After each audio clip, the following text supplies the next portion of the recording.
Hello and welcome to Different Perspectives. I am Paul Ndiho. Today we turn our focus to Sudan, a country in deep crisis. It's been over 3 years since the civil war erupted, and now the violence is escalating. From drone strikes to millions of people being displaced, Port Sudan under attack, the humanitarian crisis is massive, and the world isn't paying enough attention. In this episode, I speak with Dr. Edgar Githua, a leading security and diplomatic expert at Strathmore University in Nairobi, Kenya. He warns that Sudan could fracture into warlord-run territories with no end in sight. So what's clearly going on? What's at stake for the region? And why should we care? Well, stick around. We'll break it all down right here on Different Perspectives. Thank you so much. Thank you, Paul, for having me. Always a pleasure. It's been a while, my friend. Yeah, it's been a while, and I'm glad to hear you're doing well and doing okay. Well, we are surviving. Under the circumstances, we are surviving without bitterness. Edgar, you have an advantage of being not just being an analyst, but you're also a neighbor to Sudan, where you have probably a lot of refugees who have come in from Sudan, who have found refuge in Kenya. Let's start there.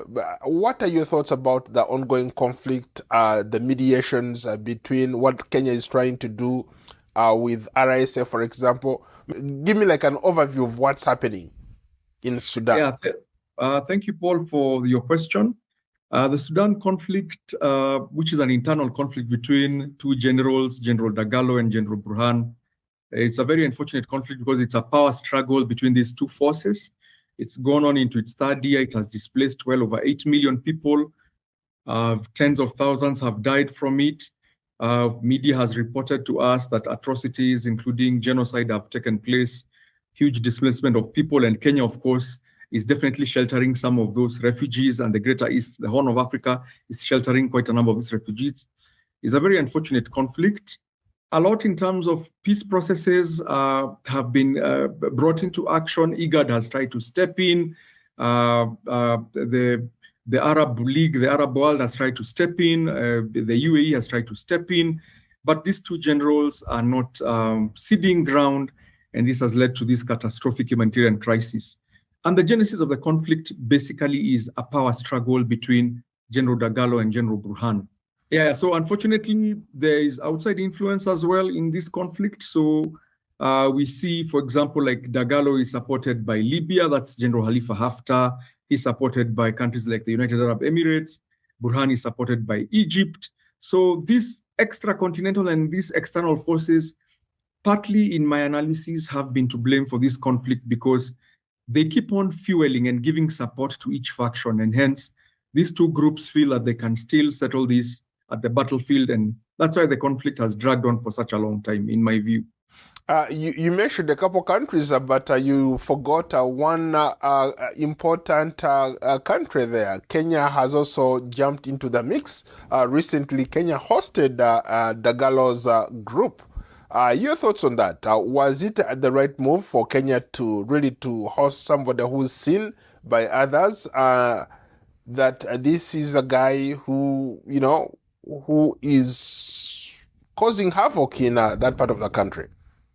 Yeah, thanks. That's a very good question.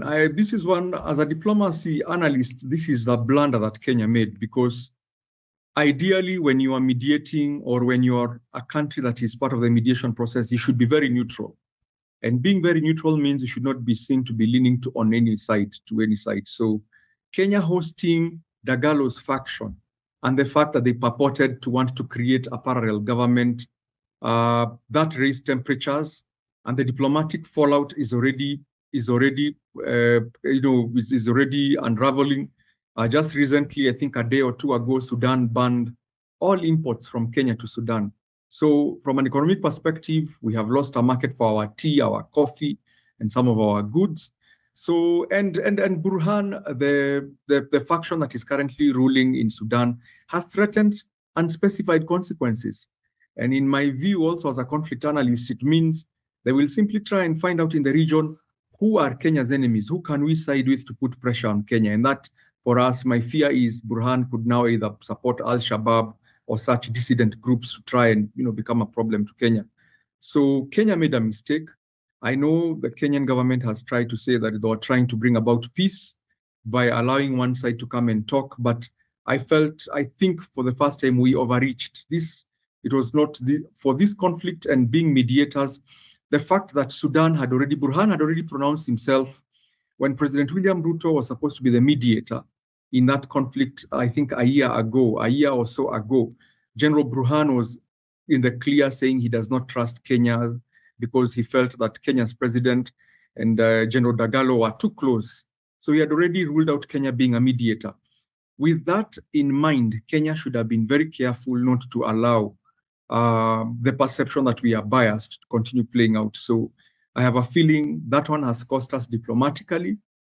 A lot of countries in the region have begun questioning our diplomacy and our mediation skills, our ability to remain neutral, unless we really reach out and try and assuage and persuade General Burhan that we are not taking sides. I think the diplomatic fallout, and should the Burhan side eventually win this conflict, Kenya is going to have lost a lot regionally in terms of diplomacy, with not only Sudan, but with other Arab speaking countries, because we have been seen to play or take sides with a rebel group, quote unquote. Remember, this is in line with the fact that the United States has slapped sanctions on General Dagalo's faction because of crimes against humanity, genocide, the perception that there is genocide and all this. So Kenya was basically, we were treading on very dangerous ground in all this. To your point, what's in it for Kenya? Why would Kenya put its reputation on the line just to score some political points? There is the perception, Kenya is arguing that by allowing Dagalo's faction to come and air their views from the Kenyan soil, that it is part of the peace process. But we are breaking a cardinal rule in diplomacy and in negotiation and mediation, where a good mediator should be neutral. So we are breaking that cardinal rule. And the fact that this faction that we are hosting has already been sanctioned by the international community and by countries like the United States, as you know, having committed crimes against humanity, genocide and all that in Darfur and other regions, we are treading on very dangerous ground.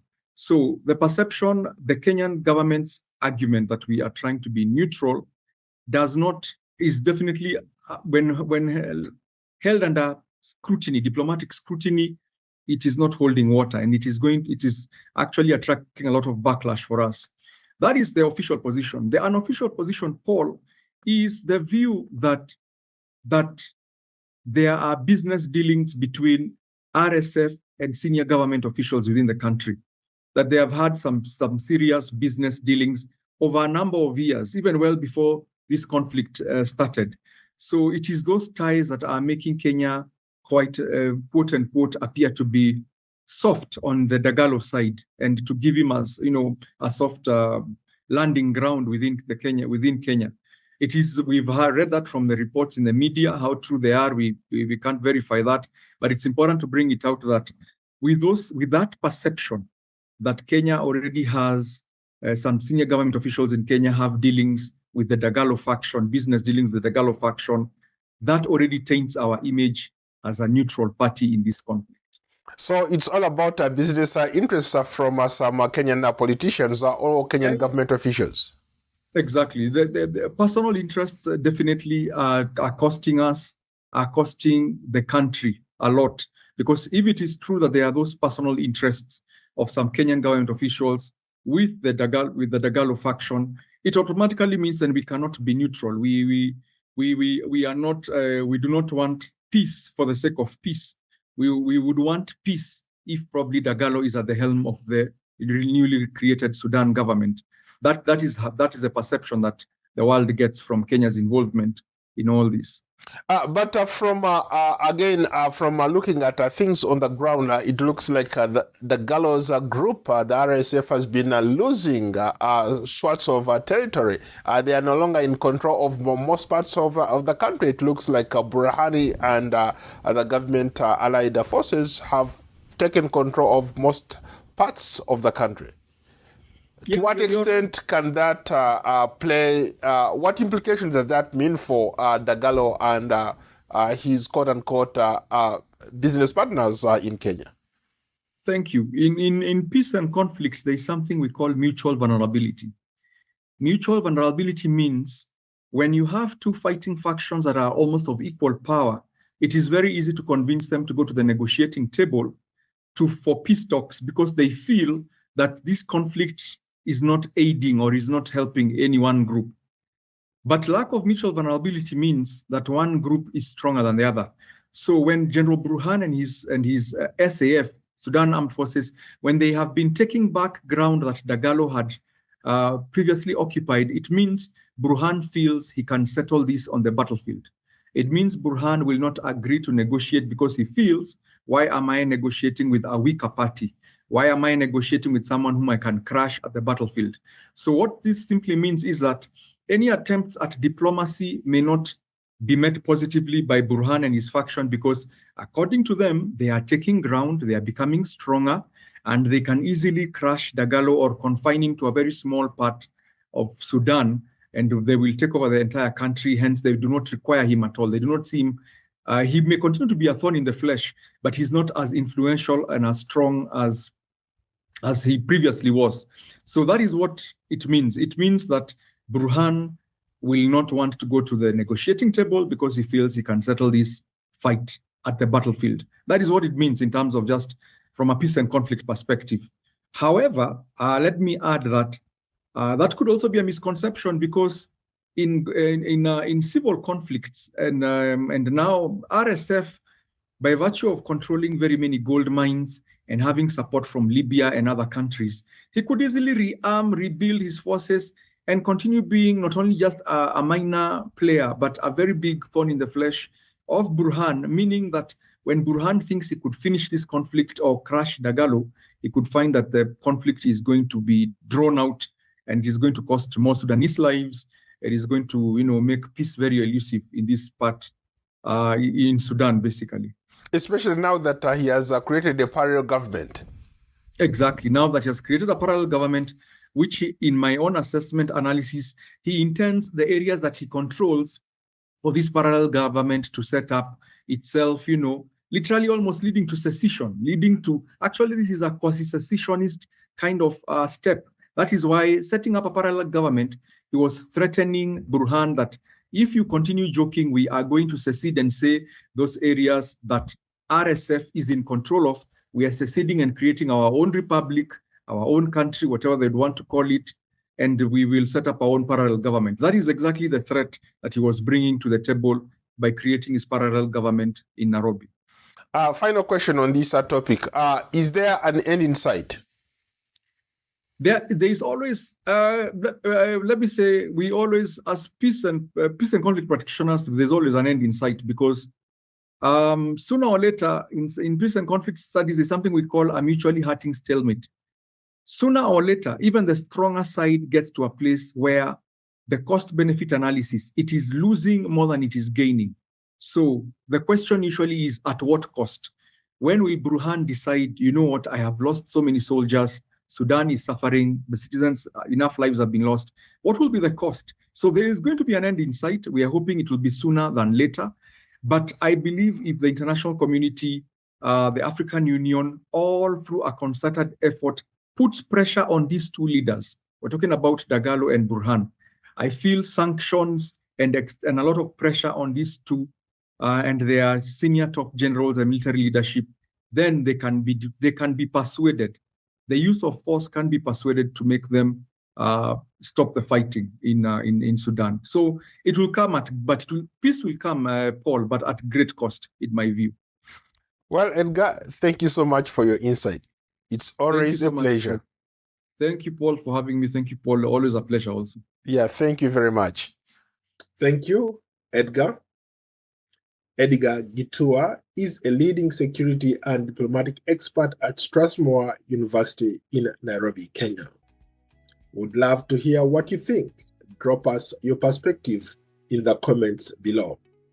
Like, subscribe, and follow Paul Ndiho on X, Instagram, Facebook, Threads, LinkedIn, Blue Sky, and YouTube.